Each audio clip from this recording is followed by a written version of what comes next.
안녕하세요. 맥킨의 지혜투자클럽입니다. HLB가 글로벌 판권 계약을 맺은 나노전의 나노코박스. 자, 새해 초 다음 주 자문위원회 개최를 기다리고 있습니다. 자, 이 부분 한번 살펴보도록 하겠습니다. 먼저 2022년 이민년 새해 복 많이 받으시고요. 자, 새해에는 투자 성과도 좋으시고 좋은 결과 한 해 끝까지 모든 우리 투자자분에게 있기를 기원드립니다. 자, 내용 한번 살펴봐 드리면요. 어제 이제 그 HLB 관련 기사 나왔던 게 뭐 새로운 부분이라기보다는 정리 관련되는 부분과 세에 관련되는 부분 내용이 국내 언론에 좀 알려져 있는 부분들 한번 살펴보드리면요. 자, 나노코박스 백신은 이제 전체 기간 평균하면 이제 52%의 보호 효능이 있는 부분들, 이 부분들이 서큘러 12 관련되어서 WHO라든지 FDA 승인 기준을 충족한 어떤 상태입니다. 그래서 이제 현지 이제 그 베트남의 언론들의 내용들 보면 이 회의 결과에 윤리위원회 대표도 굉장히 긍정적이라고 코멘트가 있었고요. 나중에 이제 구체적인 어떤 결론은 이제 보건부 발표 예정이 있고, 이제 중요한 부분들은 자, 윤리위원회에서 이제 최종적인 결론이 나와 있는 상태에서 다음 주에 이 유통 등록증 관련되는 부분을 결정하는 이제 자문위로 서면 요청서를 보내서 이 부분이 보냈다 안 보냈다를 이제 9월 달에 많이 했던 부분인데, 이제 이 부분들이 보내지게 되면 빠르게 자문위가 개최되어서 유통 등록증 관련되는 부분을 허가하게 되면 이 보건부 쪽으로 최종적으로 이제 장관이 긴급 사용 승인 관련되는 부분을 수일 이내에 하겠다는 부분들은 이미 이제 작년 8월달 9월달부터 끊임없이 나왔던 부분들이니까요. 빠르게 이제 연초에 이 부분 승인 관련된 어떤 기대감이 있는 상태다, 이렇게 판단하시면 될 것 같습니다.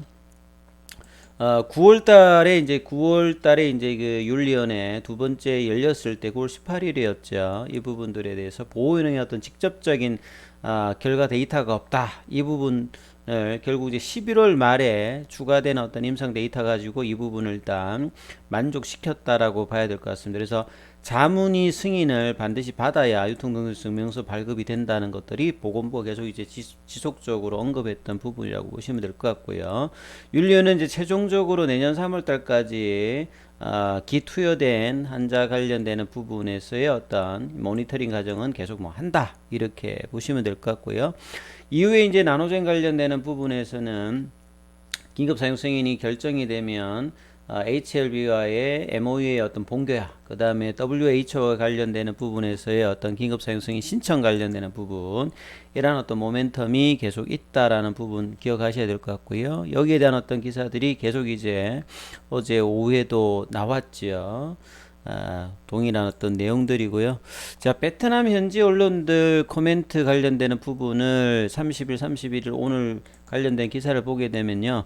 오미크론 관련되어서 이제 19일 날 영국에서 이제 하노이로 공항으로 들어왔던 첫 번째 환자가 감염된 부분이 확인된 이후에 30일 나왔던 기사를 보면 한국과 미국에서 이제 베트남 입국한 14명이 오미크론 바이러스 변종에 감염되었다, 확인 기사가 나오다 보니까 지금 이제 11월 달에 오미크론이 발생하고 난 다음에 지금 전 세계 한 100개국 정도의 오미크론 확진자가 오러가면서 유럽이나 미국은 이제 우세종으로 돼 있고요. 한국 같은 경우에도 내년 한 1월 정도 되면 이 우세종으로 나올 가능성이 많기 때문에요. 베트남도 이런 부분에 대해서 상당히 우려하는 부분이다라는 기사들이 나와 있고요.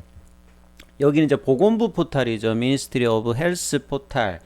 여기에서 이제 베트남 같은 경우에는 이건 이제 오늘 나왔던 기사인데요. 이 예방접종에서 상당히 자축하는 기사가 나와 있습니다.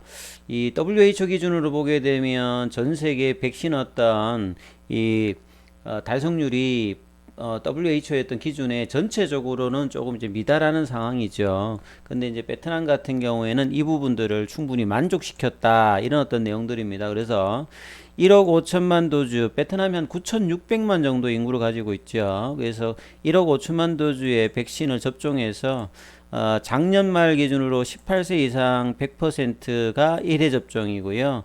자, 2회 접종이 한 90% 18세 이상을 이렇게 받았다, 이런 어떤 가장 큰 예방접종의 어떤 캠페인이 베트남의 어떤 성공으로 간주되고 있으면서 뭐 당이라든지 국가, 정부, 기관, 보건부 관련되는 부분에서 치하하는 어떤 이야기들이 나오고 있습니다.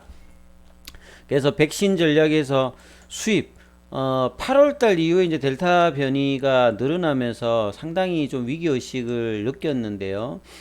미국과의 어떤 백신 어떤 이전 수급 그다음에 원조 관련되는 부분들을 성공적으로 하다 보니까 이런 부분들이 이제 작년 연말까지는 안정적으로 조금 이제 되었다. 그러다 보니까 이제 자국의 백신 어떤 승인 과정에서 조금 이제 기다리면서 좀 지체되는 어떤 영향도 상당히 좀 있었다라고 보여져요. 그래서 베트남의 백신 전략이 수입, 기술 이전, 이 국내 생산을 위한 연구 백신 개발 이런 여러 가지 어떤 트랙 형태로 지금 진행이 되면서 인도처럼 백신 드라이브를 통해서 베트남에 나아가려고 하는 이제 전략들은 계속 이제 얘기를 하고 있다 봐야 되겠습니다. 그래서 9개 정도의 긴급 사용 승인을 베트남이 작년 이제 2월 달부터 아스트라제네카를 기축으로 해서 요게 2월 1일이죠. 그 다음에 이제 러시아의 뭐 스푸트닉이라든지 중국의 뭐 베로셀, 그 다음에 이제 뭐 6월 달에 하이자, 그 다음에 뭐 모더나, 그 다음에 이제 얀센 7월 달에 얀센을 긴급 승인을 하고,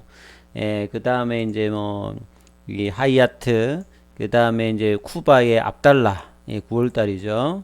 그 다음에 이제 뭐 코백신 이런 어떤 이제 그 긴급 승인을 뭐 했다라고 봐야 됩니다. 그래서 1억 9,200만 이상의 어떤 접종을 하면서 이 다양한 어떤 이제 그 유형의 어떤 백신들을 자기 재정이든지 아니면 후원 형태로 이제 받아서 이제 처리를 했다는 부분들이고요.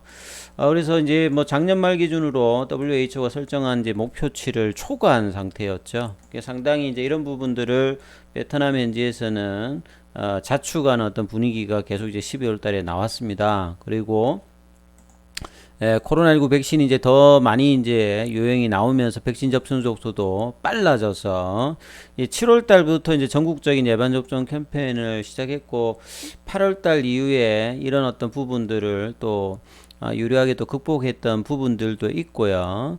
그 다음에 이제 이런 부분들을 응웬 탄농 이제 보건부 장관이 뭐 이렇게 안전한 곳에서 접종한다. 백신을 낭비하지 않는다. 백신을 낭비하지 않는다 모토로 성공적으로 이제 민간이 합의해서 코로나 관련되는 부분에 백신 관련되는 부분을 했다라고 봐야 되겠죠. 그래서 베트남 이제 WHO 대표 박기동 박사도 베트남의 코로나19 백신 성과에 대해서 이제 소감도 상당히 뭐 우호적으로 평가를 하고요.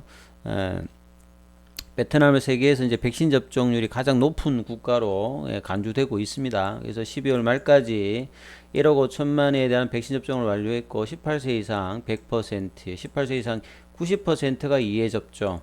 상당히 뭐 높죠. 그리고 맨 밑단에 보시게 되면 자국 백신 관련되는 부분들이 보건부나 당국이 빠르면 9월달, 늦어도 11월달에 이제 생산할 것이다. 그래서 나노제는 생산 시설 관련된 부분들도 업그레이드를 시켰고 필요하다라면 추가 생산 관련되는 부분들도 꾸준히 했습니다만 조금 이제 아쉽지만 이제 작년도에는 승인은 나지 않았습니다만 가장 빠른 이제 나노제의 나노코박스가 2022년도 초에 빠르게 될 가능성이 지금 있죠. 그래서 자문위를 통해서 유통능력증명서 발급이 되고 보건부 장관의 최종 이제 긴급 승인이 나오면 자국 백신 관련된 부분과 WHO의 신청 그리고 HLB와의 MOU의 본교역 통해서 글로벌 이제 저개발 국가라든지 저소득 국가 관련되는 부분에 이제 계약 관련 어떤 기대감들이 향후에 나올 수 있는 부분들이 이제 가장 큰 모멘텀이라고 봐야 되겠죠.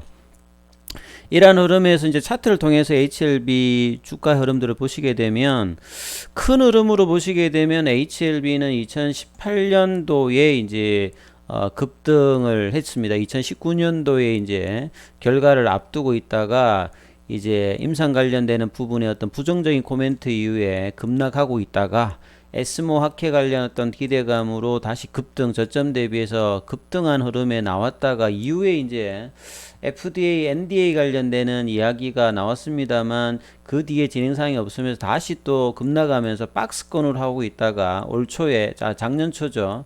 작년 초에 다시 또 이제 급락을 했다가 8월 달, 9월 달에 베트남의 나노젠 관련되는 이슈로 나노코박스 관련되는 이슈로 급등했다가 다시 지금 이제 중기 차트로는 원상태에 와 있는 흐름이죠. 그래서 큰 흐름으로 보시면 이제 계속 말씀드렸습니다만 뭐 57,000원 라인대가 유지되었으면 계속 이제 상승이 유력한 어떤 지점인데 이 부분을 이탈해서 5만원이 어떤 중심 라인인데 이 부분을 좀 힘없이 무너지면서 4만원 이제 박스권 하단 부근에 이 밑으로 가서 여기서도 크게 지금 이제 반등이 세게 나오지고 있는 상황은 아니죠. 그래서 추가 이제 밑단 라인이 이제 뭐 장기 차트에서는 요런 라인들도 있습니다. 여기 이제 큰 흐름의 상에서 요까지 있는데요. 이 작년도에는 여기까지 내려가진 않았는데 이 부분까지 내려가지 않는 상황에서 이제 월봉 차트에서는 밑꼬리가 나왔습니다만 자, 일봉의 흐름을 보시게 되면 8, 9월 달에 어떤 이슈의 기대감으로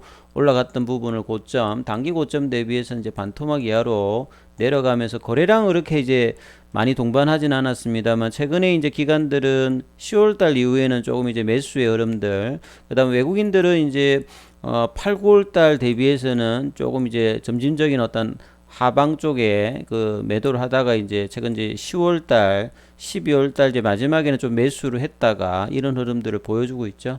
자, 공매도 관련되는 부분들은 오히려 이제 12월달에 좀 늘어났다가 최근에 좀 주는 모습을 보였습니다만 그래서 이제 가격 조정 이후에 기간 조정도 한 2개월 정도 보여줬는데요. 그래서 연초에 어떤 재료 이슈가 어떻게 이제 반영할지 최근에 이제 12월 중순 이후에 좀 거래량이 늘었다는 부분들은 상당히 이제 물량들이 좀 교환되는 부분들도 있었고 이제 어느 정도 이제 가격 조정 이후에 시세의 어떤 방향을 만들 수 있는 어떤 지점이 나와 있습니다. 그래서 거래량들이 연초에 어떻게 나오느냐. 그래서 차트상으로는 볼리지밴드 상단 가격이 4만원 부근, 그 다음에 이제 추세를 나타내는 파라볼릭자의 어떤 캔들을 가격들을 이제 뚫고 어떻게 이제 가느냐가 이제 연초에 가장 중요하겠죠. 그리고 빠르게 일단 움직이는 것이 제일 중요합니다. 이제 기간 조정을 마쳤다는 시그널을 낸 다음에 이런 어떤 거래량이